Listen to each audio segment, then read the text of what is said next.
आप सभी को मेरा प्रणाम। मैं अर्चना पांडे राम गुलाम राय ऑनलाइन क्लासेस में आपका स्वागत करती हूँ। आज का मेरा टॉपिक प्रत्यय है। प्रत्यय किसे कहते हैं, आइए देखते हैं। प्रत्यय वह शब्दांश जो किसी शब्द के अंत में जुड़कर नए शब्द का निर्माण करता है, उसे प्रत्यय कहते हैं। जैसे उदाहरण देखिए, समाज धन इक। समाज शब्द है, उसमें इक प्रत्यय लगने से वो सामाजिक हो गया है। दूसरा उदाहरण, सुगंध धन इत। इत प्रत्यय लगने से सुगंधित हो गया है। भला में आई लगने से भलाई हो गया है, इसमें आई इत प्रत्यय है। अब आइए देखते हैं प्रत्यय के प्रकार। प्रत्यय के कितने प्रकार हैं? प्रत्यय के दो प्रकार हैं। पहला कृत प्रत्यय, दूसरा तद्धित प्रत्यय। कृत प्रत्यय का दूसरा नाम कृदंत प्रत्यय है। तद्धित प्रत्यय का दूसरा नाम तद्धितांत है प्रत्यय। अब आइए देखते हैं कृत प्रत्यय में कृत प्रत्यय या कृदंत प्रत्यय 5 प्रकार के होते हैं। पहला कर्तृवाचक, दूसरा कर्मवाचक कृदंत, तीसरा करणवाचक कृदंत, चौथा भाववाचक कृदंत और पांचवा क्रियावाचक कृदंत। अब आइए देखते हैं तद्धित प्रत्यय। इसका दूसरा नाम क्या है? तद्धितांत प्रत्यय। ये 8 प्रकार के होते हैं। पहला कर्तृवाचक का तद्धित प्रत्यय, दूसरा भाववाचक तद्धित प्रत्यय, तीसरा संबंधवाचक तद्धित प्रत्यय, चौथा गणनावाचक तद्धित प्रत्यय, पांचवा गुणवाचक तद्धित प्रत्यय, छठवां स्थानवाचक तद्धित प्रत्यय, सातवां सादृश्यवाचक तद्धित प्रत्यय और 8वां लास्ट है ऊनवाचक तद्धित प्रत्यय।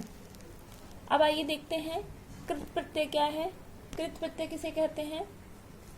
कृत प्रत्यय क्रियावाचक धातु रूपों में जुड़कर संज्ञा, विशेषण एवं क्रिया विशेषण के बोध कराते हैं। उन्हें कृत प्रत्यय तथा उनसे निर्मित शब्दों को कृदंत प्रत्यय कहते हैं। जैसे लिख।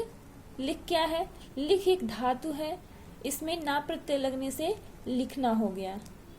लिख क्या है? लिख धातु। किसी भी धातु में ना लग जाता है या कोई प्रत्यय लग जाता है तो उसका वो अर्थ चेंज हो जाता है। लिख धन आवट में इसका वो आवट प्रत्यय लगने से लिखावट हो गया है। हस। हस एक धातु है, हस मतलब हंसना होता है, इसमें ना प्रत्यय लगने से ये हंसना हो गया। ये क्रियापद, इसको क्रियापद कहते हैं।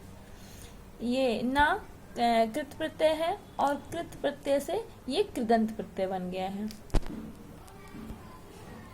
अब आइए देखते हैं कृत प्रत्यय। कृत प्रत्यय के प्रकार। कृत प्रत्यय 5 प्रकार के होते हैं।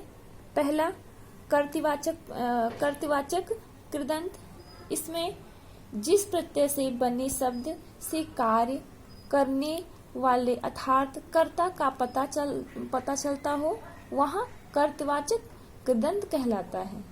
जिस प्रत्यय से बने शब्द से कार्य करने वाले अर्थात कर्ता का पता चलता हो, वह कृतवाचक कृदंत कहलाता है। जैसे देख। देख धातु में न लगने से देखना हो गया। लड़ धातु में आका लगने से लड़ाका हो गया। खेल धातु में आनी प्रत्यय लगने से खिलाड़ी हो गया। अब आइए देखते हैं कर्मवाचक कृदंत। कर्मवाचक कृदंत क्या है? जिस प्रत्यय से बने शब्द से किसी कर्म का पता चलता हो, वह कर्मवाचक कृदंत कहलाता है। जिस प्रत्यय से बने शब्द में किसी कर्म का पता चलता हो, वह कर्मवाचक कृदंत कहलाता है। इसमें कौन कौन से प्रत्यय आते हैं? जैसे आ, औनी, नी, औना, नी, औनी, ये शब्द इत्यादि शब्द आते हैं।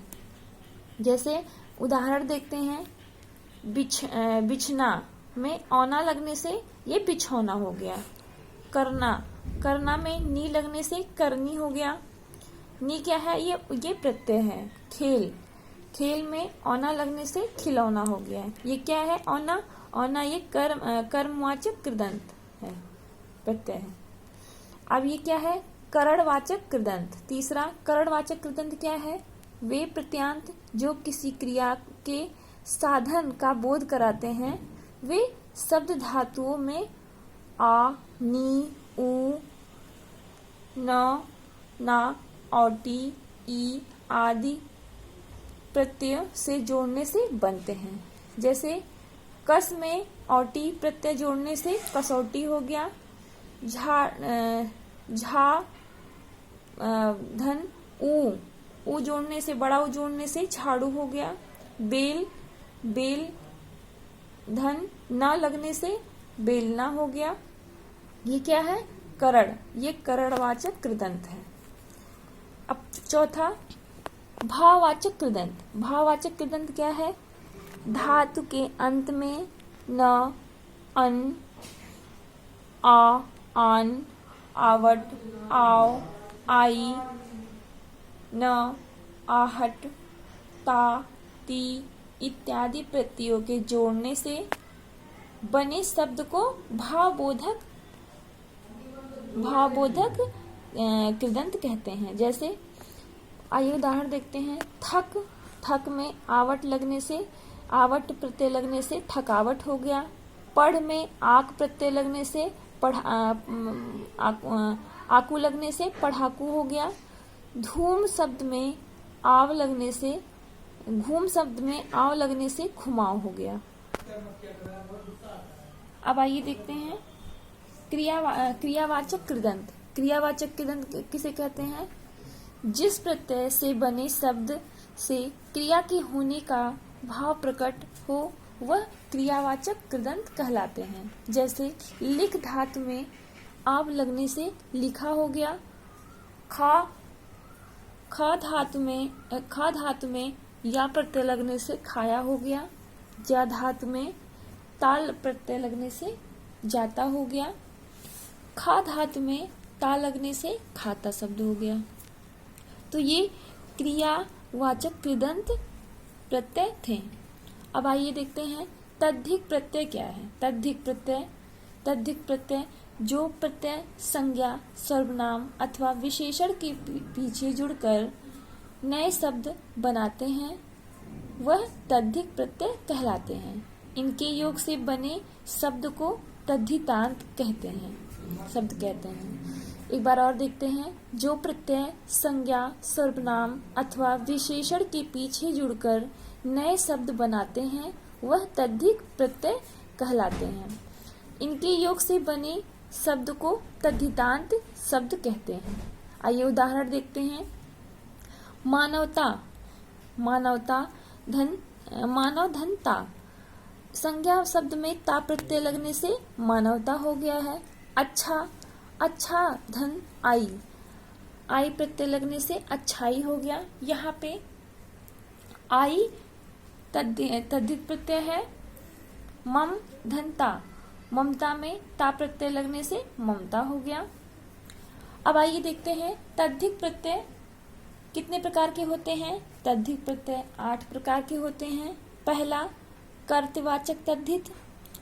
इसमें कर्तवाचक तद्धित है आर, इया। कौन कौन से शब्द आते हैं? आर, इया, ई, बड़ी, एडी, वाला आदि। इनके जुड़ने से किसी काम के करने वाले, बनाने वाले या बेचने वाले का बोध होता है। जैसे सोना धन आर लगने से सुनार हो गया, बनाने वाले का बोध हो रहा है। दूध धन वाला लगने से, वाला प्रत्यय लगने से दूध वाला हो गया। यहाँ पे भी क्या हो रहा है कि किसी काम करने का बोध हो रहा है, किसी का कि वो दूध वाला है। दुख धन इया, दुख से दुखिया, इया प्रत्यय लगने से दुखिया हो गया। अब आइए देखते हैं अगला भाववाचक तद्धित प्रत्यय।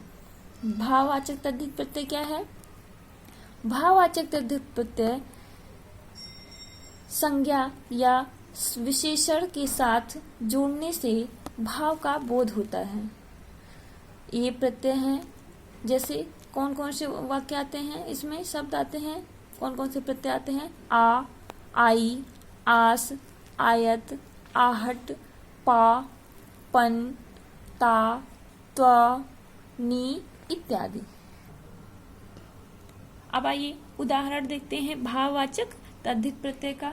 मीठा धन आस लगने से मिठास हो गया है, यहाँ पे आस भाववाचक तद्धित प्रत्यय है। बच्चा धन पल प्रत्यय लगने से बचपन हो गया है। बूढ़ा धन आपा लगने से बुढ़ापा हो गया है यहाँ पे। अब आते हैं संबंधवाचक प्रत्यय। ये क्या है, तद्धित प्रत्यय। इनसे संबंध का पता चलता है। ये प्रत्यय जैसे एरा शब्द, डार, आल, आला आदि शब्द आते हैं। जैसे मामा धन एरा लगने से क्या बना है, ममेरा। दुकान धन दार, दुकानदार लगने से दार लगने से दुकानदार। ये दार क्या है, संबंधवाचक प्रत्यय है। ससुर धन आल लगने से ससुराल हो गया। यहाँ संबंध वाचक का बोध हो रहा है। अब आइए देखते हैं गणनावाचक तद्धित प्रत्यय। कौन से है गणनावाचक तद्धित प्रत्यय, क्या है, जिस प्रत्यय शब्द से संख्या का पता चलता है उसे गणनावाचक तद्धित प्रत्यय कहते हैं। इसमें संज्ञा पदों के अंत में ला, रा, था, वा आदि लगाकर गणना तद्धित प्रत्यय संज्ञाएं बनती हैं। आइए उदाहरण देखते हैं। पह धन ला, क्या है, ला प्रत्यय, ये गणना का बोध करा रहा है, इसलिए यहाँ पे पहला हो गया। दूसरा दूस धन रा में क्या है, ये दूसरा, ये भी गणना का बोध करा रहा है। इक हरा, इक धन हरा, यहाँ पे हरा प्रत्यय गणना वाचक तद्धित का बोध करा रहा है। यहाँ पे इकहरा हो गया। अब आइए देखते हैं गुणवाचक तद्धित प्रत्यय क्या है। जिस प्रत्यय शब्द से किसी गुण का पता चलता है उसे गुणवाचक तद्धित प्रत्यय कहते हैं। इसमें संज्ञा के अंत में आ, इत, बड़ी, इय, इला, वान, लू आदि शब्द आते हैं। जैसे भूख धन आ, क्या हो गया, इसका आप प्रत्यय लगने से भूखा हो गया। चमक धन इला, चमक इला प्रत्यय लगने से ये चमकीला हो गया। पुष्प धन इत प्रत्यय लगने से पुष्पित हो गया। ये गुणवाचक तद्धित प्रत्यय है। अब आइए देखते हैं छठवां स्थानवाचक तद्धित प्रत्यय। ये क्या है, जिस प्रत्यय शब्द से किसी स्थान का पता चलता है, स्थान या जगह का पता चलता है, उसे स्थानवाचक तद्धित प्रत्यय कहते हैं।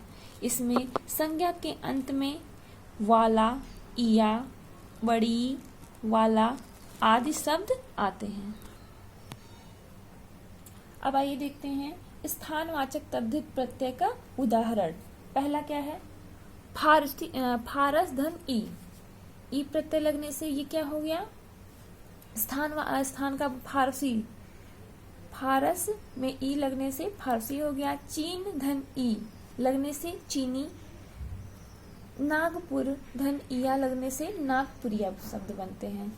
इया, ई, बड़ी इया शब्द, ये सब क्या है, ये सब स्थानवाचक तद्धित प्रत्यय हैं। अब आइए सातवां देखते हैं सदृशवाचक प्रत्यय तद्धित प्रत्यय। जिस शब्द से समता या समानता का पता चले उसे सदृशवाचक तद्धित प्रत्यय कहते हैं। संज्ञा के अंत में सा, हरा इत्यादि शब्द आते हैं। जैसे पीला धन सा लगने से पीला सा हो गया। नीला धन सा प्रत्यय लगने से नीला सा हो गया। सुन धन हरा लगने से हरा प्रत्यय लगने से सुनहरा। ये सब सदिश, ये समानता और समानता का पता चल रहा है। अब आइए देखते हैं ऊनवाचक तद्धित प्रत्यय। ऊनवाचक तद्धित प्रत्यय क्या है, जिस प्रत्यय शब्द से लघुता, प्रियता, हीनता इत्यादि का पता चले उसे ऊनवाचक तद्धित प्रत्यय कहते हैं। कैसे? जिस वाक्य में लघुता, प्रियता, हीनता इत्यादि शब्द का पता चले उन्हें ऊनवाचक तद्धित प्रत्यय कहते हैं। संज्ञा के अंत, इसमें संज्ञा के अंत में बड़ा, इया, ई, ओला, का, की, री, री, ली, व इन प्रत्ययों को लगाकर ऊनवाचक संज्ञा बनाई जाती है। जैसे उदाहरण देखते हैं, कोठा धन री, री प्रत्यय लगने से ये कोठारी हो गया। ये लघुता